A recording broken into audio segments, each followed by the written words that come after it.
So I started out with the love of the ocean, and about early high school or even late junior high school, we were doing Skylab and then the underwater living experiments Tektite. And I love the ocean, but I was starting to get interested in physics, so I set the distant goal to do the most I could with the life I had, both mentally and physically, and that to me was being an astronaut. So I pursued my interest in the ocean and, you know, engineering, subsea engineering and physiology and so forth, but set that distant goal of being an astronaut, and the dream came true, so it's been great. So they're different and they're similar. They're similar in the sense that you're doing a job in a hostile environment. You really have to think about it. You have to know exactly what you're going to do and have plan A and plan B and plan C and have that all worked out before you get into the operation. Underwater, your world is closer in. I mean, you're looking, you know, 2 or 3 feet in front of you. Sometimes there's no visibility at all, so you're doing everything by feel and with, you know, sort of imagining things with your brain. When you're out in space, you've got unlimited visibility. You can see, you know, millions of miles, and so visibility is not the problem. And even at night, we have helmet lights. The biggest difference is that you're in a pressurized spacesuit, and the suit is pressurized to about the same pressure as a football or a basketball at 4.3 pounds per square inch. So every time you move, you're working against that inflation pressure. Every time you close your hands in the gloves, you're working against that. And that is a big factor. The other thing that's very different, and as you know, we train underwater. Underwater, you have the viscosity and the drag of the water. When you get out in space, there's basically no gravity or microgravity, and there's no drag. And so between you and the suit, you weigh about 500 pounds. And even though you have no weight, you have that mass. And so you have to move slow.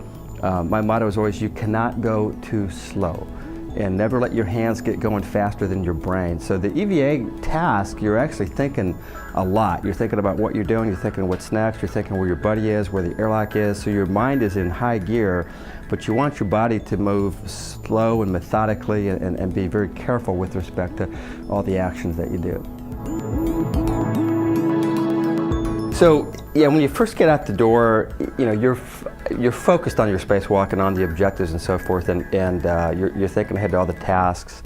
And it's not very often that you get to pause and reflect that, hey, I am really out in space, I'm really above the Earth. And probably the time that hit me the most was my first spacewalk, STS-69. For 20 minutes, one of my tasks was to go up high on the end of the robot arm in the middle of the night. They turned all the lights out.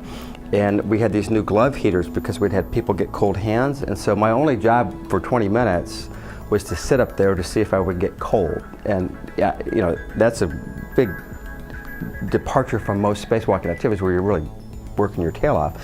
So I was up there in the middle of the night, all the lights out, which doesn't happen very often, if ever. And I remember I could see Jupiter and its 4 moons with my naked eye.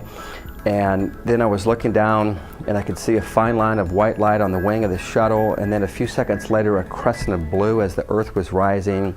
And then for about 15 or 20 seconds you're hanging there in the middle of the Terminator, in between day and night, just floating in space. And we came out on the other side over St. Thomas in the Virgin Islands, right on top of Hurricane Marilyn. And I had actually been a diving instructor down there, and I remember looking down and seeing that hurricane. And I was overcome by a great sense of pride, not for myself, but for humankind, that we could have the technology to put me up there, you know, this great team at NASA, and here I was above the hurricane looking down from the heavens. So most of the time on a spacewalk, I personally am so focused on my task that that's my priority without a doubt. I don't even bother like taking cameras out to take pictures until everything's all done.